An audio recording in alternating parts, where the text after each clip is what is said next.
C. Joseph Vijay எனும் நான்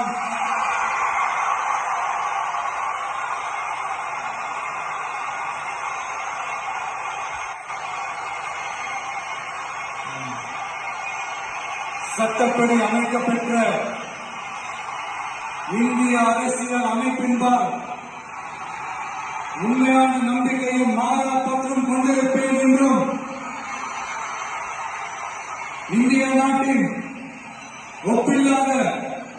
முழு முதல் ஆட்சியையும் உரிமையையும் நிலைநிறுத்துவேன் என்றும் தமிழ்நாட்டு அரசின் முதலமைச்சராக உண்மையாகவும் உளச்சான்றின்படியும்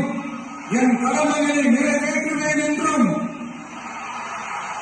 அரசியல் அமைப்பிற்கும் சட்டத்திற்கும் இணங்க அச்சமும் ஒருதலை சார்பும் இன்றி விருப்பு வெறுப்பை விலக்கி பலதரப்பட்ட மக்கள் அனைவருக்கும் நேர்மையானதை செய்வேன் என்றும் ஆண்டவன் மீது ஆணையிட்டு